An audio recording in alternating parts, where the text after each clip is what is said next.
आणि आपण म्हणजे बरेचसे इथे ज्येष्ठ नागरिक पण आहे असं दिसतंय. तर या स्टेजला पण आपण उत्साही आहे आणि त्याच्यामध्ये इंटरेस्ट घेत आहे. खरंच वाचण्याचं सारखी गोष्ट आहे.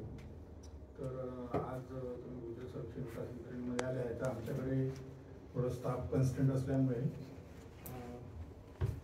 काही राहून गेलं असेल तर सांभाळून घ्या. परंतु आता तुमच्या काही भूजलासंबंधी काही जाणून घ्यायचं असेल किंवा काही माहिती पाहिजे असेल तर मी माझ्या अनुभवातून तुमच्या प्रश्नांची किंवा शंकांची उत्तर देण्याचा प्रयत्न करतो.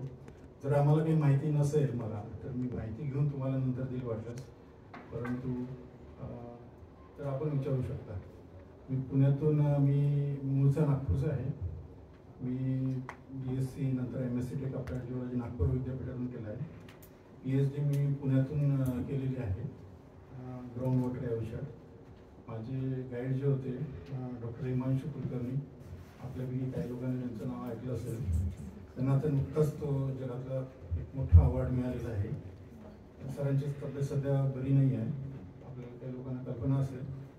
तर त्यांच्यापासूनच मी शिकलो आणि त्यांच्यामुळेच मी आज या स्टेजला पोचलो.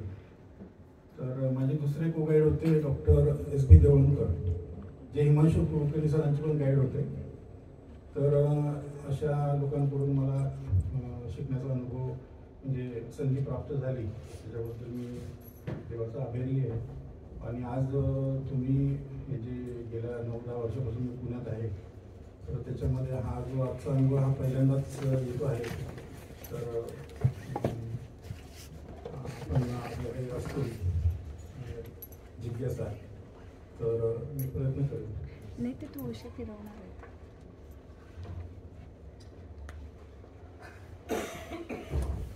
सर, आता सध्या शहरांमध्ये पेव्हिंग ब्लॉक सगळीकडे लागतात शहरांमध्ये. तर ते पेव्हिंग ब्लॉक्समुळे खरंच फरक पडतो का सर पाणी एवढा खाली पर्क्युलेशनला? का तसं काही टेक्निकल काही डाटा तसा आहे? नाही, टेक्निकल डाटा म्हणाल तर सर असं काही नाही आहे. परंतु पेवर ब्लॉक जे लावतो ना त्याच्यामध्ये असं अपेक्षित आहे की त्या 2 ब्लॉक्समध्ये जी गॅप असते त्याच्यामुळे पाणी जमिनीत जातं आणि त्याच्यामुळे जमिनीचं म्हणजे भूजलाचं रिचार्ज होण्यामध्ये फार काही फरक पडतो असं काही वाटत नाही. म्हणजे लॉजिकली, पण असं टेक्निकल डाटाचं तसं काही नाही आपल्याकडे. म्हणजे तुमचा नेमकं प्रश्न नाही कळला मला सर. म्हणजे त्याच्या मागचा प्रश्नाच्या मागचा उद्देश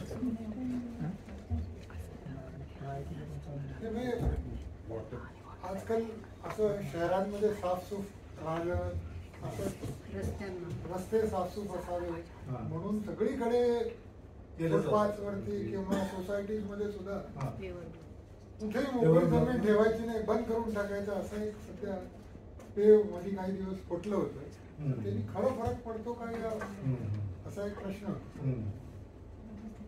आणि त्यांनी जास्त फरक पडेल असं वाटत नाही. परंतु कॉन्क्रिटीकरण करतात काही लोक, ते करू नये. मात्र त्यांनी मात्र निश्चितच फरक पडेल. कॉन्क्रीटमुळे बिलकुलच पाणी जात नाही जमीन आणि दुसरी गोष्ट त्यांनी तापमानामध्ये पण वाढवते. तर तो एक दुसरा प्रॉब्लेम तयार होतो.